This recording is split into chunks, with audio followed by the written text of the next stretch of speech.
Rabbil alamin wassalatu wassalamu ala asyrafil anbiya'i wal mursalin sayyidina Muhammadin wa ala alihi wa sahbihi ajma'in. Alhamdulillah, pertama dan utama sekali kita memanjatkan kesyukuran kepada Allah Subhanahu wa taala dapat kita meneruskan pengajian dalam kitab Minhajul Talibin, dan kita berdoa mudah-mudahan Allah menjadikan pengajian ini sebab pengampunan bagi segala dosa, dan Allah mengampunkan segala dosa dan mengabulkan segala hajat, dan menghidupkan hati-hati kita dengan iman dan taqwa. Amin ya rabbal alamin. Jadi insya-Allah kita akan meneruskan daripada mana kita membicarakan pada minggu yang lepas, yang mana kita sedang membicarakan rukun yang ketiga, iaitu al-qiyamu fi fardil qadiri. Jadi rukun yang ketiga adalah berkenaan dengan qiyam, diwajibkan kita berdiri. Dan kita telah membahaskan ini beberapa perkara berkenaan dengan syarat-syarat bagi berdiri. Dan selepas itu penulis membicarakan berkenaan dengan kalau sekiranya seseorang itu tidak mampu berdiri. Kalau dia tidak mampu berdiri, maka dia melakukan solat ini dalam keadaan duduk. Jadi apabila dia melakukan salat ini dalam keadaan duduk, maka dia melakukan rukuk dan sujud. Kalau sekiranya dia tidak mampu melakukan rukuk dan sujud melainkan dalam keadaan duduk, maka dia melakukannya dengan ima. Ini dalam bahasa Arab ini kita memanggilnya al-ima. Jadi ini yang penulis ini mengatakan bi an yajlisa ala summa yanhani li wuqu'ihi bi haitsu tuhadi jabhatuhu ma qaddama rukbatayhi. Ini yang kita membicarakan di minggu lepas berkenaan dengan kalau sekiranya seseorang itu dia duduk bersila ataupun duduk iftirash, maka dia melakukan rukuk dengan kedepankan badannya sehinggakan dahinya berada di hadapan lututnya. Ini yang dimaksudkan dengan tuhadi jabhatuhu ma qaddama rukbatayhi. Jadi ini yang dilakukan begini. Yani qaddama rukbatayhi, sekarang ini rukbatayhi ini di sini maksudnya lutut. Jadi yang dimaksudkan adalah depan lutut. Yang dimaksudkan adalah depan yakni lutut. Jadi jabha yakni kita punya kita mengatakan dahi ini mesti dia depan yakni lutut kita. Ini adalah kadar ini yang minimum. Kadar ini yang minimum. Tetapi penulis ini mengatakan wal akmal, yang lebih baik dan sempurna, dia antuhadiya mawdi'a sujudihi. Yang lebih sempurna adalah dia kedepankan sedikit, lebih dekat ini kepada tempat dia melakukan sujud. Jadi apabila dia nak melakukan sujud, dia melebihkan daripada bahagian itu. Jadi insya-Allah pengajian kita pada hari ini akan bermula daripada sini. Penulis ini beliau mengatakan fa in ajaza 'anil qu'udi shalla li janbihil ayman. Ini yang insya-Allah kita akan melakukan sedikit demonstrasi. Yang ini penulis mengatakan kalau sekiranya dia tidak mampu duduk, maka dia melakukan salat li janbihil ayman. Jadi sekarang ini kita akan lihat apakah yang dimaksudkan dengan melakukan salat li janbihil ayman. Yang ini maksudnya baring sebelah kanan. Baring sebelah kanan. Jadi ini alhamdulillah kita ada volunteer tuan rumah. Sini udah. Dia telah setuju yang ini untuk melakukan yang ini volunteer. Sekarang yang ini kita akan lihat macam mana yang ini seseorang itu melakukan solat dalam keadaan baring di sebelah kanan. Jadi sekarang kiblat ke sini ya. Jadi kita bayangkan dia badan dia straight lah ya. Kaki tak, tapi tak apa, begini tak apa. Jadi sekarang apabila seseorang itu dia solat ini dalam keadaan baring, apa yang penting adalah dada menghadap kiblat. Tamam. Jadi sekarang kita mengatakan kiblat ni ke sini. Kiblat ni ke sini. Jadi dada dia, kita lihat dadanya ni menghadap kepada kiblat. Jadi apabila dia mulakan solat, dia takbir seperti biasa. Dia takbir dengan mengatakan Allahu akbar. Dengan melakukan Allahu akbar. Selepas itu ini baca Fatihah, tidak ada masalah, posisi yang sama. Baca Fatihah, selepas itu ini baca surah. Tapi apabila seseorang itu nak melakukan rukuk, maka di sini melakukan rukuk dengan ima. Ini yang kita mengatakan juga tadi ima, yakni dengan memberikan isyarat dengan menggunakan kepala. Jadi kedepankan sedikit. Jadi bila dia melakukan rukuk, jadi dia hanya kedepankan kepalanya. Dia hanya kedepankan kepalanya. Selepas itu i'tidal, kembali. Bila melakukan sujud, dia nak kena lebih daripada rukuk tadi. Jadi dia melakukan sujud yang pertama, duduk yang dua antu sujud, kembali sujud ini yang kedua. Yang lain dia melakukan seperti biasa. Yang ini posisi seperti biasa. Jadi ini yang dimaksudkan dengan shalla ala janbihil aiman. Ulama kita mengatakan di sini Imam Nawawi mengatakan al-aiman. Bagaimana kalau dia melakukan aisar, iaitu dalam keadaan kiri, adakah sah salatnya? Maka pendapat yang mu'tamad, salatnya sah. Tapi ada qaul yang mengatakan tidak sah kalau sekiranya dia mampu melakukan salat di sebelah kanan tapi dia melakukan di sebelah kiri. Jadi ini adalah misal salat li janbihil aiman. Jadi saya rasa tidak ada masalah ya. Sekarang yang seterusnya penulis mengatakan fa'ina ajaza fa mustalqiyan. Kalau dia tidak boleh melakukan aiman seperti tadi, sekarang yang ini dia melakukan mustalqiyan. Jadi mustalqiyan okey. Boleh. Okey, jadi kiblat ni ke sini. Sekarang yang ini kita akan lihat bagaimana solat mustalqiyan. Solat mustalqiyan ini sekarang yang ini kiblat berbeza sedikit ya. Sebab posisi kamera kita. Jadi di mana yang ini kiblat? Kiblat ini berada di sini. Kiblat berada di sebelah kaki. Kiblat ini berada di sebelah kaki. Ini adalah solat mustalqiyan. Jadi di sini kita nak kena faham, solat mustalqiyan ini kalau dia tidak mampu solat jam. Kalau dia mampu solat jam, tidak sah dia solat seperti ini. Yang ni kalau ada orang sakit ini misalnya, dia tidak boleh melakukan solat seperti ini kalau dia mampu solat di sebelah kanan tadi. Jadi itu sebab penulis ini mengatakan kalau dia tidak mampu melakukan solat li jambihil aiman, baru yang ini fa in ajaza fa mustalqiyan.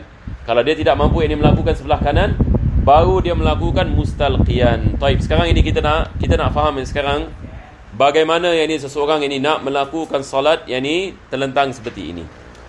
Baik, apa yang wajib adalah dada nak kena hadap kiblat. Ini kalau dia mampu. Sekali lagi. Jadi kalau dia baring seperti ini dan dia mampu meletakkan sesuatu di belakang badannya yang mana dadanya boleh menghadap kepada kiblat, maka tidak sah salatnya kalau dia baring seperti tadi. Jadi yang ini misalan you can just misalan yang ini dia atas katil dia boleh letak bantal di belakang badannya dan dia tidak ada masalah duduk posisi seperti ini, maka dia melakukan solat yang ini seperti ini. Jadi apabila dia nak melakukan rukuk, maka dia kedepankan badannya sedikit. Begitu juga dengan sujud. Tapi kalau sekiranya dia tidak mampu duduk seperti ini, maka dia baring yang ini seperti biasa, mukanya sahaja menghadap kepada kiblat. Jadi kalau kita letak ini bantal misalnya, ada orang yang ini misalnya badannya sakit. Ada pesakit-pesakit misalnya dia punya badan tak boleh bend. Jadi subhanallah, yang ini dia hanya boleh baring sahaja. Tapi kepalanya, doktor mengatakan misalnya kepalanya boleh ke depan. Maka di sini kita meletakkan sesuatu di bawah kepalanya, maka mukanya menghadap ini kepada kiblat. Mukanya menghadap kepada kiblat. Tapi kalau sekiranya dia tidak mampu, misalnya kepala pun tidak boleh gerak, maka dia menghadap kiblat ini dengan kakinya sahaja. Dia menghadap kiblat ini dengan kakinya sahaja. Jadi ini adalah misal solat dua jenis, iaitu solat alal jam dengan solat mustalqiyan. Baik, mungkin ada daripada antum yang menanyakan kalau dia tidak dapat menggerakkan badannya sama sekali. Ini kita mengatakan minggu lepas, kalau dia tidak mampu menggerakkan badannya sama sekali, maka dia menggunakan kelopak mata. Dia menggunakan kelopak mata. Yang ni apabila dia nak melakukan rukuk, maka dia memadamkan matanya dan buka. Ini adalah isyarah yang ni bagi yakni rukuk. Begitu juga bila dia nak melakukan rukuk dan sujud. Al-Imam Ibn Hajar mengatakan tidak ada beza di antara rukuk dan sujud berkenaan dengan kelopak mata. Yang ni tidak ada beza. Yang ni dia boleh melakukan bagi rukuk dan sujud dengan sama. Tapi Syekh ini Ibn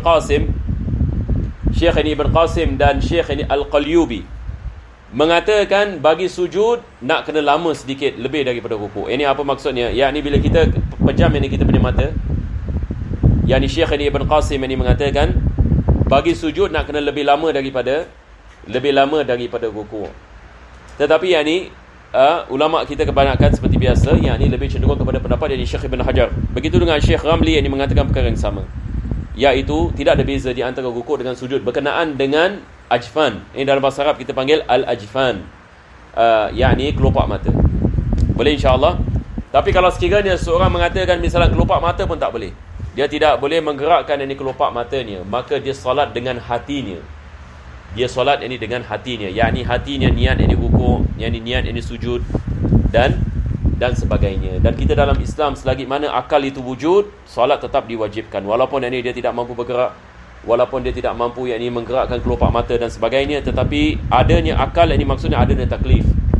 Adanya akal, adanya taklif. Maka solat ini tidak jatuh, melainkan kalau dia tidak ada akal, yakni satu orang jadi gila dan sebagainya ataupun pingsan, maka solat ini tidak diwajibkan dan juga tidak diwajibkan dia melakukan qada. Jadi ini adalah berkenaan dengan melakukan solat di sebelah kanan dan juga yakni terlentang. Sekarang insya-Allah kita akan lihat balik kepada nota kita. Sekarang ini saya akan terangkan bagaimana yakni solat yakni orang yang melakukan solat yakni di atas kursi. Jadi marilah sama-sama yakni kita kembali yakni kepada nota yang tadi baru saya repost balik. Boleh kita kembali yakni kepada nota ini. Jadi di sini kita lihat ditulis yakni di dalam nota, hasilus salati 'alal kursi lahu 'iddatul halat. Kesemuanya ada 4 yakni situasi. Kesemuanya ada 4 situasi. Jadi ini antum perlu tulis ya. Situasi yakni yang pertama, ini adalah berkenaan hukum ahkam bagi mereka yang melakukan solat yakni di atas kursi. Mereka-mereka yang melakukan solat ini di atas kursi. Situasi yang pertama adalah dia tidak mampu sujud tetapi mampu berdiri. Yani ada orang yang misalan dia mengatakan saya tidak boleh sujud, tapi kita menanyakan boleh berdiri ke tak boleh berdiri? Dia mengatakan dia boleh berdiri, dia boleh rukuk, tidak ada masalah. Dia boleh diri, dia boleh rukuk. Tamam, dia boleh i'tidal. Tetapi masalahnya dia tidak boleh melakukan sujud. Dia tidak boleh melakukan sujud. Maka orang seperti ini diwajibkan dia berdiri. Diwajibkan dia berdiri. Jadi dia berdiri seperti biasa bila dia melakukan salat. Dan dia boleh rukuk, maka diwajibkan dia rukuk. Betul ke tidak? Diwajibkan dia rukuk. Dia boleh i'tidal, maka dia melakukan i'tidal. Tetapi apabila dia nak melakukan sujud, sekarang kita mengatakan dia duduk di atas kursi. Ini adalah situasi yang pertama. Jadi bila dia duduk di atas kursi, bagaimana dia melakukan sujud? Sama, yakni dia kedepankan badannya. Tamam? Dia kedepankan badannya, yakni untuk melakukan sujud. Duduk di antara dua sujud, dia kembali. Dan sujud ini yang kedua. Jadi orang seperti ini, tiap-tiap kali qiyam dia kena berdiri. Wajib dia berdiri. Kalau dia start solat ada duduk, tak sah solatnya. Ada orang yang dia boleh berjalan dan pergi ke masjid. Nampak? Dia boleh berjalan dan pergi ke masjid, tak ada masalah dan sebagainya. Tapi bila kita lihat ini, bila dia start solat terus dia duduk atas kursi, ini kita tidak ada khilaf ini ulama ya jemaah, yakni tidak sah yakni solat. Hatta yakni di masjid ini kita lihat sampai hari ini orang melakukan perkara yang ini sedemikian. Kalau dia boleh berjalan maksudnya dia boleh berdiri, betul ke tidak? Kalau dia boleh berjalan maksudnya dia boleh berdiri. Tapi yakni salah faham tentang masalah ini, sebab dia menyangkakan saya tak boleh sujud. Ada orang yang ni dia ada sakit pada mungkin yang ni pada lutut, yang misalnya dia kakinya tak boleh kena bawah. Tapi dia boleh berdiri. Wajib yang ni dia berdiri dan wajib dia rukuk. Dia tidak boleh rukuk atas kursi. Ini mungkin lagi satu kesilapan yang ni. Ada orang misalnya yang ni dia diri. Tamam. Dia apabila mulakan solat dia berdiri. Tapi bila dia rukuk dia pergi duduk pula atas kursi. Kalau dia mampu melakukan rukuk, dia tidak boleh duduk atas kursi. Kalau dia duduk atas kursi, tidak sah salatnya. Jadi rukuknya tidak sah. Rukuk tidak sah, salat juga tidak. Salat tidak menjadi sah. Jadi kalau dia boleh rukuk, maka wajib dia rukuk. Dia boleh i'tidal, wajib dia i'tidal. Dia tidak boleh duduk ini atas kursi. Tapi sekarang masalahnya adalah dia tidak boleh sujud.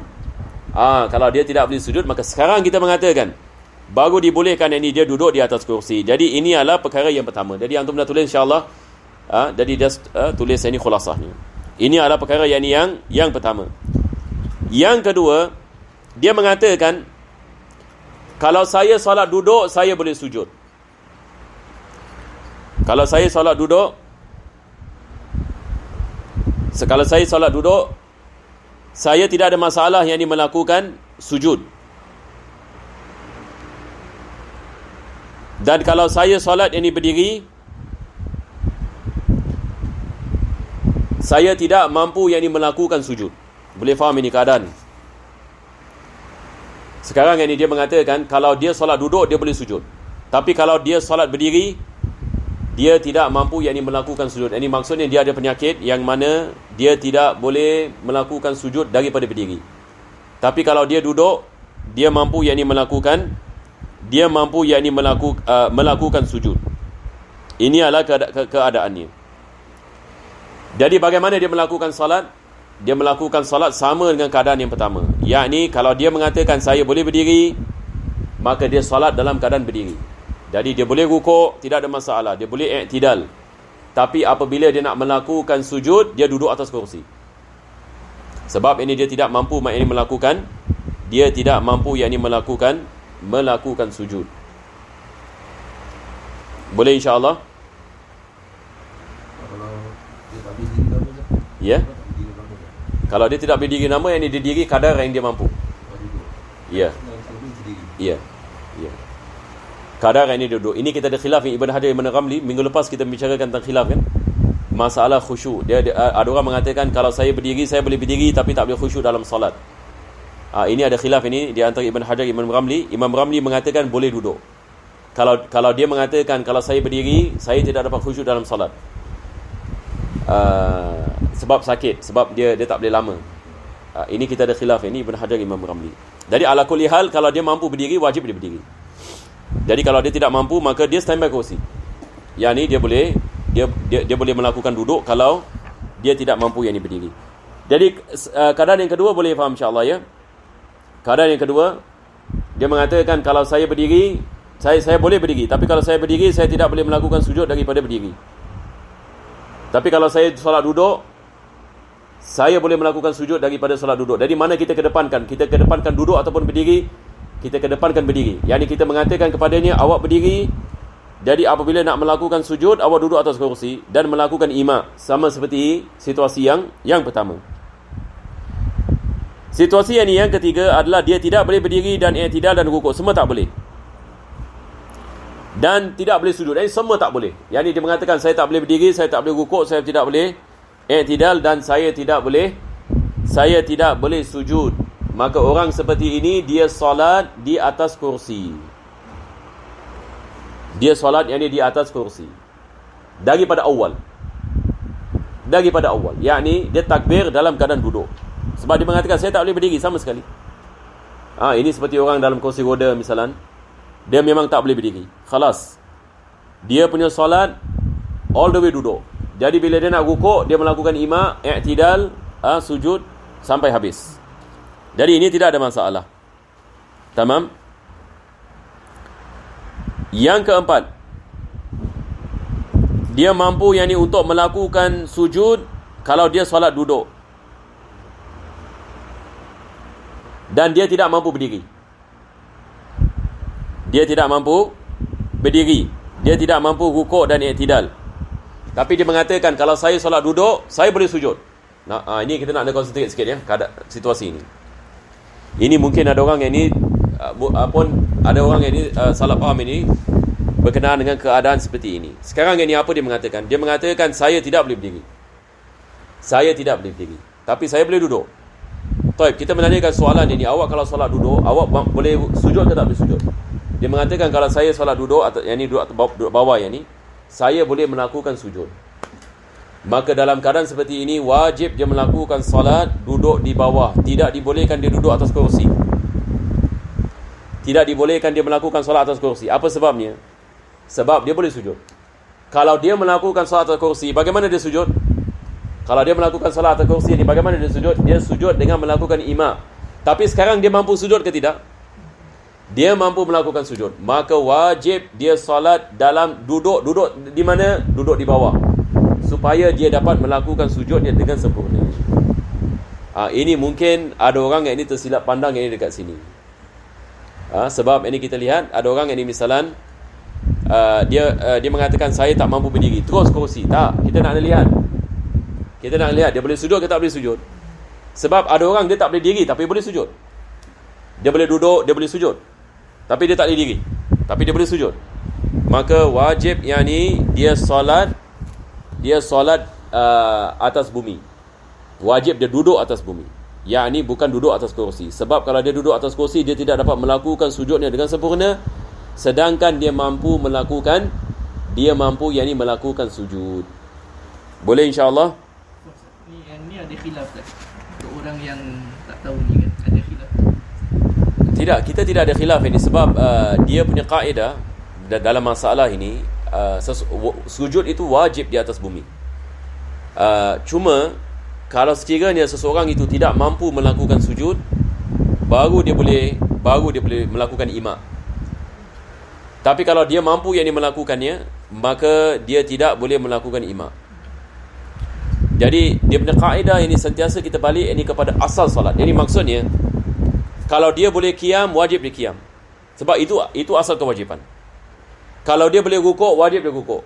Dia tidak boleh rukuk atas kursi, dia tidak boleh melakukan ima. Kalau dia boleh i'tidal, wajib dia i'tidal. Jadi kita sentiasa nak kena menanyakan soalan, sama ada dia boleh melakukannya ataupun dia tak boleh melakukannya. Kalau dia tidak mampu melakukannya, baru Islam memberikan kepadanya jalan keluar. Itu sebab di sini, kalau dia mampu melakukan sujud, maka wajib dia solat, dan dia wajib dia melakukan sujud. Sama juga misalan kalau kita melakukan solat sunat ini misalan. Kita melakukan solat sunat. Minggu lepas kita mengatakan matan juga, kita lihat Al-Imam Nawawi apa beliau mengatakan. Beliau membicarakan berkenaan dengan solat sunat kan. Beliau mengatakan walil qadiri at-tanaffulu qa'idan. Bagi solat sunat, seseorang itu boleh melakukannya dalam keadaan duduk, walaupun dia mampu qiyam. Ini dimaksudkan dengan qadir. Walaupun dia mampu solat berdiri, tapi dia mengatakan saya penat misalan, saya nak melakukan solat duduk. Taib, adakah dibolehkan dia melakukan solat duduk atas kursi? Wajib sekalian. Kalau dia melakukan solat duduk atas kursi, ini apa maksudnya? Dia melakukan sujud dengan ima. Sedangkan dia mampu melakukan sujud ke tidak mampu melakukan sujud?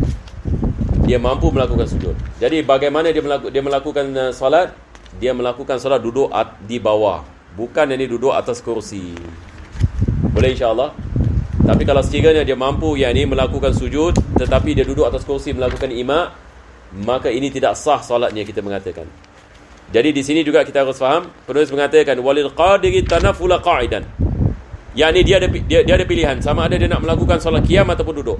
Tapi kalau dia melakukan solat duduk, dia mesti sempurnakan sujudnya kalau dia mampu melakukan sujudnya. Taib. Selepas itu beliau mengatakan wa kadza muttaji'an fil asah. Dia boleh juga melakukan solat dengan ittija'. Ittija' yang dimaksudkan di sini adalah ala janbihil aiman, seperti mana tadi kita mengatakan. Tidak dibolehkan mustalqiyan sama sekali. Mustalqiyan baring telentang tidak boleh sama sekali. Mungkin antum tulis sana. Al-Imam Nawawi tidak sebut mustalqiyan dalam masalah ini. Dalam solat sunat beliau tidak sebut mustalqiyan. Tapi dalam mazhab kita mengatakan tidak dibolehkan sama sekali. Tetapi berkenaan dengan muttaji'an ada khilaf. Mengikut kepada qaul al-asah. Muqabil asah mengatakan tidak boleh. Tetapi mengikut qaul asah, dia boleh melakukan muttaji'an. Maksudnya dia melakukan solat dan dia baring sebelah kanannya.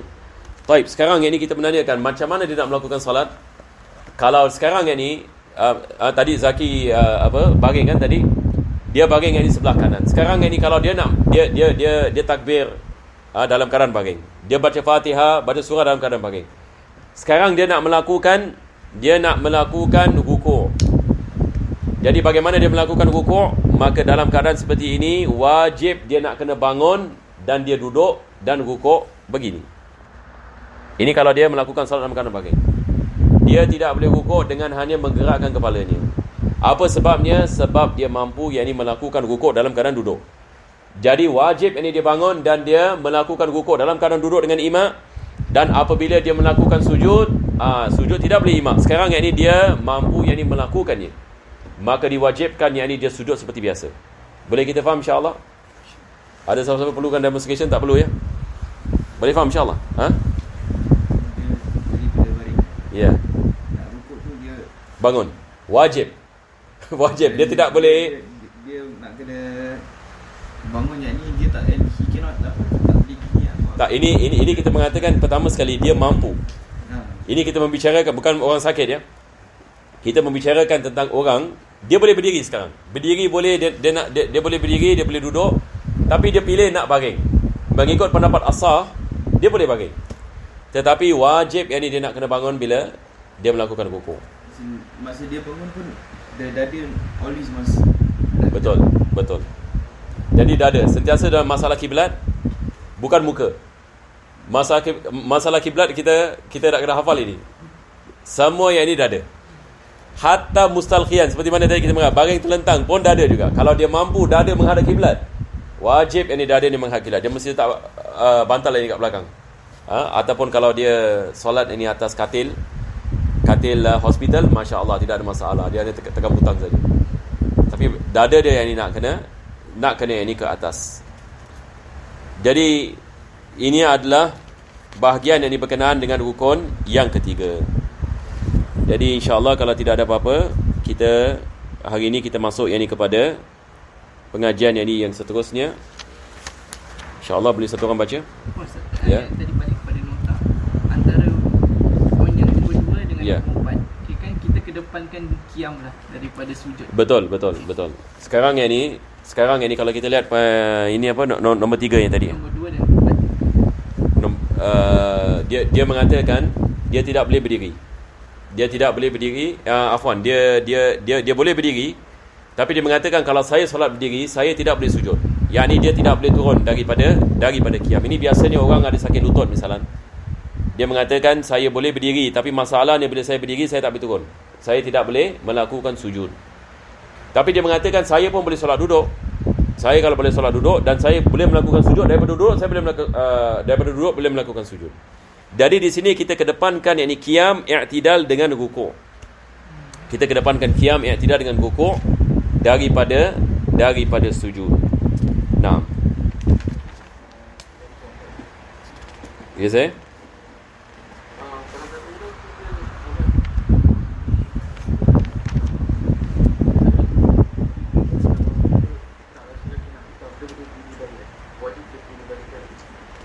Macam mana sekali lagi? Buat sikit. Okey, boleh dengar. Dia solat berdiri ya. Tadi terus dia rasa macam nak hitam. Jadi Ya. bila rasa nak hitam ni kan Ya betul. Ya ni sekarang ini sentiasa kita balik ini kepada kemampuan. Satu orang ini kalau sekiranya dia melakukan solat, lepas itu dia pitam, dia boleh duduk. Tapi pitam pun kita kena faham pitam kalau menghilangkan akal, khalas ini. Solat pada dia nak kena solat lagi sekali. Tapi kalau sekiranya dia setakat mabuk tapi dia bukan menghilangkan akal sehingga dia menyebabkan pingsan dan sebagainya ya. Jadi sekarang dia boleh duduk. Dia boleh duduk kalau sekiranya dia mengatakan kalau saya teruskan saya boleh jatuh misalnya. Tapi selepas itu kalau dia dalam keadaan duduk, dia lihat keadaannya dah pulih semula, dia berdiri kembali. Wajib dia berdiri kembali. Kalau sekiranya dia mengetahui yang keadaannya yang sudah pulih, dia boleh rasa, maka wajib dia kembali kepada qiyam. Nah. Jadi insya-Allah ini kita masuk kepada rukun yang keempat. Boleh satu orang baca?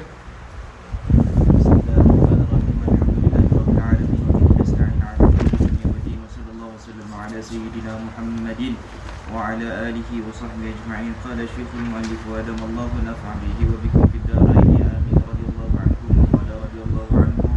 الرابع القراءة، ويسن بعد التحرم دعاء الافتتاح ثم التعوذ ويسرهما، ويتعوذ كل ركعة على المذهب، والأولى آكد، وتتعين الفاتحة كل ركعة إلا ركعة مسبوق، والبسملة منها وتشديداتها، ولو أبدل ضادا بالضاء لم تصح في الأصح. Sekarang kita akan membicarakan yang rukun yang keempat, yang mana Imam Nawawi ini mengatakan yang keempat adalah al-qiraah. Yang keempat adalah al-qiraah. Yang dimaksudkan qiraah di sini adalah qiraatul Fatihah. Yang rukun yang keempat adalah yakni membaca yakni suratul Fatihah. Dan dalam mazhab al-Imam Syafi'i membaca suratul Fatihah adalah rukun. Yang berdasarkan dengan hadis Nabi sallallahu alaihi wasallam, la salata liman lam yaqra bi Fatihatil kitab. Yakni tidak sah yakni salat bagi mereka yang tidak membaca Fatihatul kitab, yakni maksudnya suratul Fatihah. Cuma kita berbeza dengan mazhab Hanafi. Al-Imam Abu Hanifah, beliau mengatakan membaca Fatihah bukan yakni rukun, tetapi dia adalah perkara yang digalakkan. Dalam mazhab ini, dalam mazhab Hanafi, qaul ini al-Imam Abu Hanifah, yakni dia berdalilkan dengan ayat dalam Al-Quranul Karim yang mana Allah Subhanahu wa taala mengatakan faqra'u ma tayassara minal Quran. Maka bacalah apa yakni yang kamu mampu daripada Al-Quranul Karim. Maka beliau mengatakan apa sahaja ayat yakni dalam Al-Quran yakni dibolehkan seseorang itu membacanya. Tetapi semua yakni ulama kita dan 4 mazhab mengatakan wajib baca Quran. Cuma mereka berbeza pendapat berkenaan dengan suratul Fatihah. Maka dalam mazhab al-Imam Syafi'i, membaca Fatihah diwajibkan sama ada seorang itu melakukan solat sendirian ataupun imam ataupun makmum, hatta solat jahriyah. Diwajibkan ini bagi makmum ini membaca yakni suratul Fatihah. Kita ada perbezaan berkenaan dengan makmum membaca Fatihah dalam solat jahriyah, seperti dalam mazhab Imam Malik ini sebagai misal, mereka tidak membacanya, dan disebabkan imam ini membacanya dengan kuat, maka makmum ini mendengar bacaan imam dan imam ini menanggung ini Fatihah makmum. Kita ada perbezaan ini berkenaan dengan salat ini jahriyah. Berkenaan dengan bacaan ini Fatihah, seperti mana kita mengatakan dalam mazhab Imam Abu Hanifah, qaul yang daripada Imam Abu Hanifah, beliau mengatakan hatta Al-Quran, satu orang baca suratul Duha, dia tidak baca Fatihah tapi dia mulakan salat dengan suratul Duha, yakni sah ini salat ni dalam mazhab Abu Hanifah. Walaupun anak murid al-Imam Abu Hanifah seperti Syekh Abu Yusuf dan Syekh Muhammad Al-Syaibani, mereka mentarjihkan pendapat yang mengatakan wajib ini membaca Fatihah. Jadi ini adalah perkara yang pertama. Perkara yang kedua adalah berkenaan dengan masalah basmalah. Basmalah juga kita ada khilaf, adakah basmalah itu daripada Fatihah ataupun tidak. Kita dalam mazhab al-Imam Syafi'i, basmalah daripada Fatihah. Basmalah daripada Fatihah. Kalau sekiranya seseorang itu tidak membaca basmalah, tidak sah bacaannya. Tidak sah ini bacaan yang di Fatihahnya, dan disunatkan dibacanya dengan jahar kalau sekiranya solat itu jahriyah. Maka berkenaan dengan basmalah dalam mazhab Abu Hanafi, mereka mengatakan ia bukan daripada Fatihah, dan mereka mengatakan akan tetapi disunatkan mendatangkannya. Disunatkan seseorang itu yang mendatangkannya. Manakala dalam mazhab ini Hanbali, mereka mengatakan basmalah itu daripada Fatihah tetapi tidak disunatkan membacanya dengan kuat. Ini yang berlaku di Makkah dan Madinah. yakni imam-imam di sana kebanyakan daripada mereka yakni Allahu alam, yakni mereka mengikut yakni kepada pendapat mazhab Hanbali dalam yakni salat. Maka imam-imam ini di sana mereka baca basmalah. Akan tetapi mereka baca dengan senyap. Dan i'tikad mereka adalah basmalah wajib. yakni basmalah daripada Fatihah. Nampak tak? Beza kita dengan mazhab Hanbali adalah berkenaan dengan adakah basmalah itu disunatkan kita baca dengan jahar ataupun tidak. Beza kita. Tetapi kesemuanya mengatakan basmalah itu daripada Fatihah. Kita mengatakan basmalah daripada Fatihah disunatkan jahar, mereka mengatakan basmalah daripada Fatihah tapi tidak disunatkan jahar. Cuma perbezaan kita dengan mazhab Hanafi lebih ketara sedikit, sebab mereka mengatakan basmalah ini bukan daripada Fatihah. Nah, jadi di sini penulis ini mengatakan diwajibkan al-qiraah, diwajibkan kita membaca yakni Fatihah dengan basmalahnya. Wa yusannu ba'da taharrumi du'aul iftitah. Selepas itu yakni beliau mengatakan disunatkan membaca doa iftitah sebelum yakni kita membaca Fatihah selepas takbiratul ihram. Selepas yakni takbiratul ihram, maka disunatkan yakni kita mendatangkan doa yakni iftitah. Dan doa iftitah kita ada banyak riwayat. banyak sekali yang ini riwayat yang ini berkenaan dengan doa iftitah. Ada doa iftitah panjang, ada yang pendek, ada yang ini yang sedang. Dan biasanya kita membaca doa yang ini iftitah yang biasa yang ini kita baca, yang kita amalkan adalah doa yang mana kita pada mulanya kita mengatakan Allahu akbar kabira, alhamdulillah katsira, subhanallahi bukratan wa asila, wajjahtu wajhiya lilladzi fataras samawati wal ard hanifan muslima wa ma ana minal musyrikin, inna salati wa nusuki wa mahyaya wa mamati lillahi rabbil alamin, la syarika lahu wa bidzalika umirtu wa ana minal muslimin. Ini adalah daripada riwayat ini yang biasa kita amalkan. Jadi kalau kita lihat dalam kandungan ini iftitah ini ada makna-makna yang besar yang di dalamnya. Kita memulakan dengan kita membesarkan Allah Subhanahu Wa Taala dengan kita melakukan takbir, dan selepas itu kita mengatakan wajjahtu wajhiya lilladzi fataras samawati wal ard. Yani saya melakukan tawajjuh. Yani tawajjuh yani maksudnya di sini adalah saya mendatangkan ini hati saya ataupun meletakkan ini hati saya dalam keadaan tawajjuh kepada Allah Subhanahu Wa Taala. Dalam keadaan ini tawajjuh. Ini maksud tawajjuh hati di sini adalah yakni dalam keadaan ini khusyuk, dalam keadaan ini mengingati Allah Subhanahu Wa Taala, dalam keadaan yakni tawajjuh ini kepada Allah Subhanahu Wa Taala. Ini yang kita mengatakan di dalam ini doa iftitah. Lilladzi fataras samawati wal ard, ini bagi Allah Subhanahu Wa Taala yang menciptakan langit dan bumi, dan saya adalah hanifan.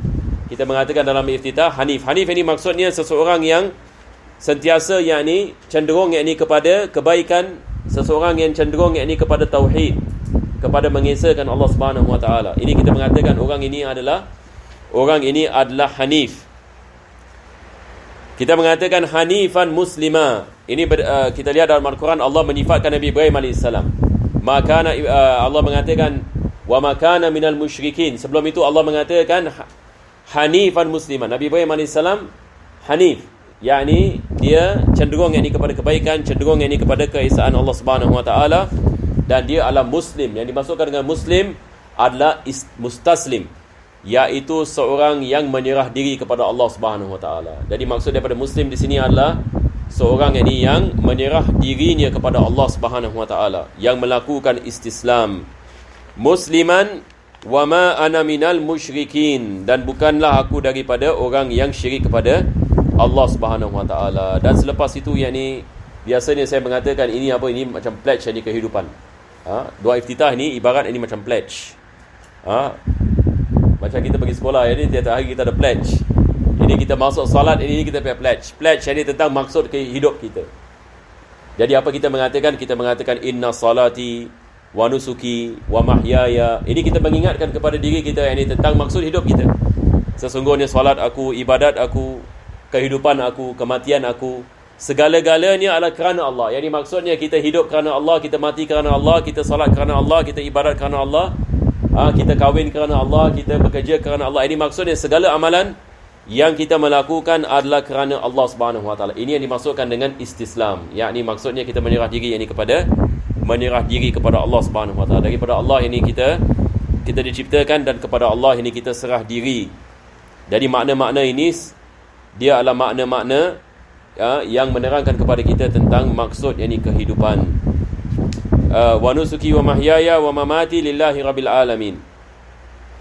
La syarika lahu wa bidzalika umirtu wa ana minal muslimin. Tidak ada yang disekutu yang ini bagi Allah, dan ke atasnya ini aku diperintahkan ini untuk sembah kepada Allah dan mengesahkannya, dan aku adalah di kalangan mereka-mereka yang serah diri ini kepada Allah Subhanahu Wa Taala. Jadi wanita pun baca sama, tak perlu tukar dhamir. Tak perlu dia mengatakan hanifatan. Aku adalah seorang hanifatan muslimatan. Wanita juga yang ini membaca yang ini sama. Jadi disunatkan kita mendatangkan doa iftitah ba'da taharrumi. Seperti mana kita belajar dalam kitab Safinatun Najah, ada sakta. Penulis kitab Safinah membicarakan tentang disunatkan sakta. Sakta di antara takbir dengan iftitah. Lepas itu kita ada sakta di antara iftitah dengan ta'awuz. Jadi setelah ini kita baca iftitah, baru yang ini kita mendatangkan ta'awuz. Ini yang penulis ini mengatakan summa ta'awuzu wa yusiruhuma. Disunatkan bagi imam ini dan makmum membacanya dengan perlahan. Tidak disunatkan yakni kita membaca yakni ta'awuz ini dengan kita membaca ta'awuz ini dengan kuat. Sekarang ini saya akan membicarakan ini tentang syarat-syarat kesunahan membaca ta'awuz. Mungkin kita boleh tulis ini. Syarat-syarat ini kesunahan membaca ta'awuz ada 4. Yang pertama, makmum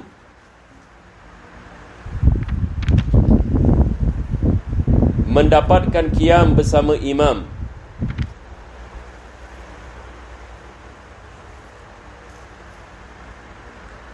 Makmum yang mendapatkan qiyam ini bersama imam. Apa maksudnya?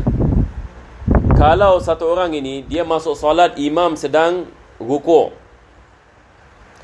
maka tidak disunatkan dia membaca iftitah. Ataupun yang ini imam sedang sujud, dia sujud yang ini bersama imam, adakah disunatkan dia baca iftitah pada rakaat yang seterusnya? Tidak disunatkan. Jadi syaratnya adalah dia mesti mendapati imam dalam qiyam. Melainkan kalau dia masbuk juga. Kalau dia masbuk, yang dia takut yang mana kalau dia baca iftitah dia tidak ada masa baca Fatihah, maka semua masbuk kita mengatakan lebih afdal tinggalkan ini iftitah. Berkenaan dengan ta'awuz tidak ada masalah, dia boleh mendatangkan. Kalau dia mendapat ini qiyam, dia boleh mendatangkan kadar ini ta'awuz. Cuma kalau dia tidak habis baca Fatihah, dia hanya baca satu ayat. Kalau dia masbuk, kadar ta'awuz. Tamam? Jadi ta'awuz tidak ada masalah. Disunatkan dia mendatangkan ta'awuz walaupun dia masbuk. Walaupun dia masbuk. Iftitah tidak ya. Saya tadi terkeliru sikit dengan iftitah. Ta'awuz ini tidak ada masalah. Jadi yang pertama adalah kalau dia mendapatkan qiyam bersama imam. Yang kedua, dia belum lagi membaca Fatihah. Dia belum lagi baca Fatihah. Kalau dia dah baca Fatihah, misalnya dia masuk Allahu Akbar terus ini Fatihah, khalas kita mengatakan dia tidak disunatkan baca ta'awuz. Tidak disunatkan yakni dia membaca yakni ta'awuz. Kalau dia sudah yakni memulai bacaan yakni Fatihah. Yang ketiga,